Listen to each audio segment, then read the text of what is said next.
Hey, I'm Paul Grosser, and this is Jason Fryer from thebestsportsblog.com. We're going to talk about the winners and losers of the 2012 NBA Draft. So first off, the winners. Let's think about this for a second. Obviously, New Orleans is definitely the number one winner. I mean, they got Anthony Davis, who's going to be the big franchise changer. Kind of a no-brainer to take him, but give them credit for at least not screwing it up. That's been done before.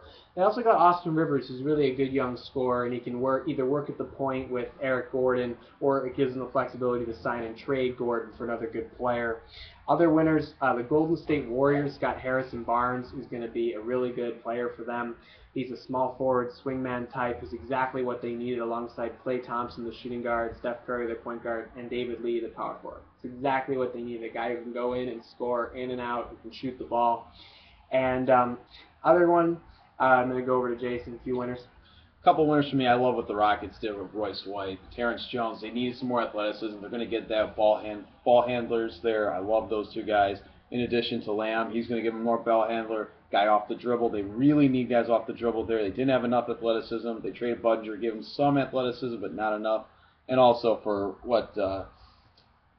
with Perry Jones III to the Oklahoma City Thunder, just another athlete on the floor. If Durant gets in foul trouble, it'll help them out. Or if they want to go small, we were talking about earlier, Paul, with Ibaka, with Perry Jones, Durant, Harden, Westbrook, and they can throw in Cephalosha there, Collison. They have so many different lineups now. It also gives them a lot more versatility. They had a lot of problems in the playoffs with being able to play Perkins, not play Perkins.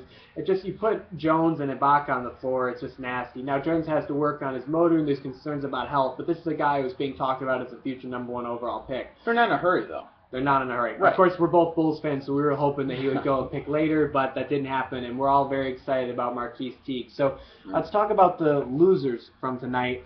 I'm going to talk about for a second about the Blazers. Damian Lillard and Myers Leonard are good players. There's high upside there. He could be a really good point guard, Lillard, and Myers Leonard could be a very good center. But a lot of questions there, a lot of upside questions. And there were some great players that they passed on. They passed on Harrison Barnes, who could have been a perfect small forward for them, alongside Wes Matthews and Nick Batum. They also passed on Drummond, who really, with the first pick, who really would have been a nice fit there, although, of course, Portland has to be a little bit wary about big men. But then, of course, they drafted Leonard, so you have to look at that. They passed on Perry Jones, but then he fell quite a lot. So there's really, Portland got solid players, but you have really good questions about whether or not they actually maximize their value. I think Indiana, first of all. I couldn't understand that. Plumlee, I think they needed more athleticism there. I would have gone with Perry Jones III or Teague. We talked about as a point guard. Collison, they also had Jeff Taylor. Jeff Taylor would have helped out as a backup to Granger, or they could have traded Granger. Plumlee just doesn't make sense. They got Hansbrough. They have Hibbert. They have West. It just doesn't make sense for them. They needed a better, more athletic player there. And Toronto with Terrence Ross, they have all these guard forwards already. They needed I would have gone the bigger guy, a true big man there. You could have gone Drummond, we both said. You could have gone Myers Leonard as a true center there. Would have made more sense. Drummond was a big upside thing, you know. They really needed upside, and they got Valanciunas coming in. They had a chance to bring together a really good front line for the future. Well, they had Ed Davis too there. They had Ed Davis, but Ed Davis is going to be like a league average player. He's not a guy who you're going to want as a leader of your franchise.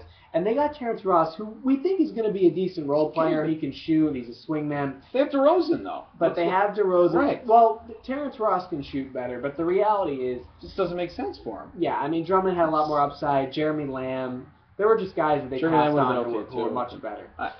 So that's our winners and losers of the 2012 NBA Draft. Check out the description, the article in the description, and check out our other videos.